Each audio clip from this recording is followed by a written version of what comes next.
Hello. Hello and welcome to this video on Rust. In this video, we will learn about traits, and this is a very important topic on kind of object-oriented programming. We achieve polymorphism with this. So the first question which comes to mind is, what is a trait? By the way, this example has been taken from Rust by example. So a trait is a collection of methods defined for an unknown type. This is usually self-type. That means these collection of methods can access other methods declared in the same trait.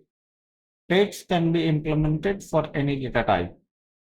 So we have a type sheep, struct sheep.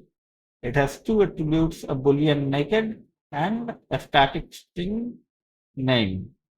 Now, then it is followed by a trait called animal. Now, animal has four functions: new, name, noise, and talk. All of them either take self or return self. So name takes a string and returns self. Sorry, new takes a string name and returns self. Name function or name method takes self and returns a string. Noise takes a self and returns another string, while talk has a default implementation. Traits can have default definitions for method, and it says that the name says noise. That is what the talk function is. Now we implement the sheep structure. So the implementation of sheep has two methods, isNaked and shear. IsNaked returns whether the sheep is naked or not, and the shear method tells us whether it is already sheared or not. If the sheep is sheared and naked, then naked is set to true, which is what isNaked will return here. Okay, so if it is naked, then it will return this. Now this is followed by the implementation of animal trait for this type sheep. So the first function is new. It takes a name and returns sheep. So self has been replaced by sheep because this is the implementation for sheep type. So it creates a sheep object with name, and to begin with, naked is false. For the name method, which returns a string, it returns self.name. For noise, if the sheep is naked, then it returns bar followed by question mark, and if it is not naked, it returns bar with an exclamation mark. And for the talk, it prints a line where it will say sheep pauses briefly and followed by noise. So it can be a bar followed by question mark or bar with an exclamation mark, depending on the state of sheep. Okay. So the name changes in the method new, and shear function changes the naked status. Okay. Now we look at the main function where we declare a mutable variable dolly, which is of type sheep, and we create a new animal. Okay. So you see how the animal is changed animal type. It should be of animal type, right? But it changed to sheep type.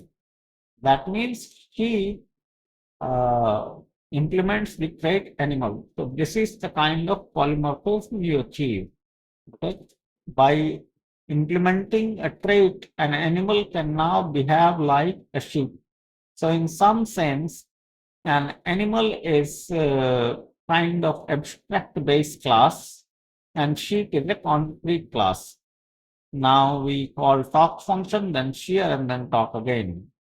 So first talk will print bar with exclamation mark, and second talk will print bar with question mark, and shear will print sheep gets a haircut, Dolly gets a haircut, it is named.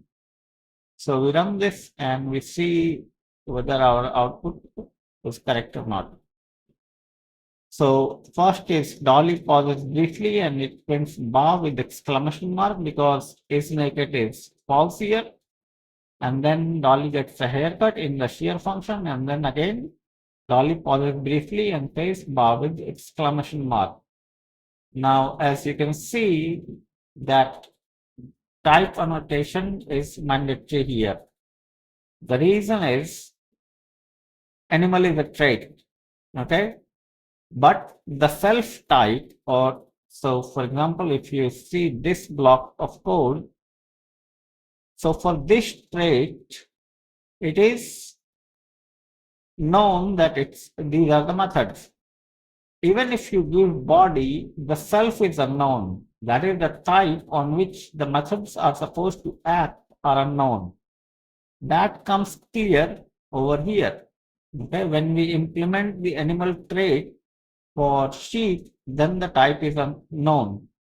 So for example, what could have happened is we could have another struct called cow, and we could have implemented animal trait for cow, and the cow may not have the is naked attribute. Okay, the noise could have been different, name would have been cow, and naked attribute might not be there at all in the cow. So when we say animal new, we have to know whether it's a sheep or a cow or elephant or lion. The concrete type is not known by this wall, the one which I have highlighted.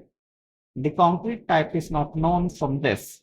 So the type annotation becomes mandatory because unless the concrete type of the variable Dolly is known, we cannot have an object. Rust will refuse to compile this if the sheep annotation, which is here, is not shown.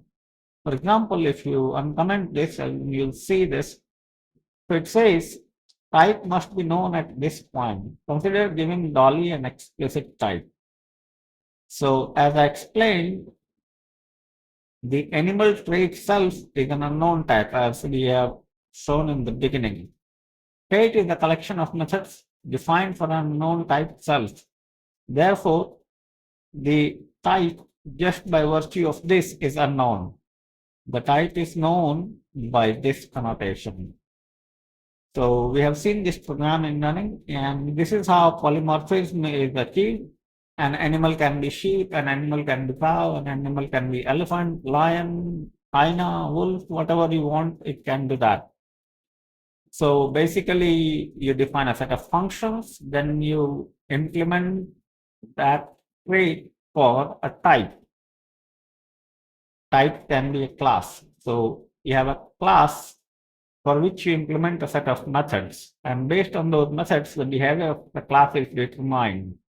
That is why I said in the beginning that the trait you can consider like abstract class of C++, which is an interface, which is a set of functions. An abstract class does not have a constructor, so you can't create an object out of it. Similarly, a trait does not have self, so you can't have an object out of a trait. Some type must implement the trait to get the object and the behavior. So with this, I will end this video. You will have several more videos on different aspects of traits. There will be probably, I don't know, maybe 4 or 5 videos. And then we will move on to generics. And finally, after generics, we will move on to standard library types. So I hope that you have found this video useful and informative. And please like the video and subscribe to the channel, so that YouTube algorithm notices this and expands the reach of the video. That is the first reason of asking for subscription and liking the video. The second reason is that it motivates me to make more such videos. And as always, thanks a lot for watching. Happy programming.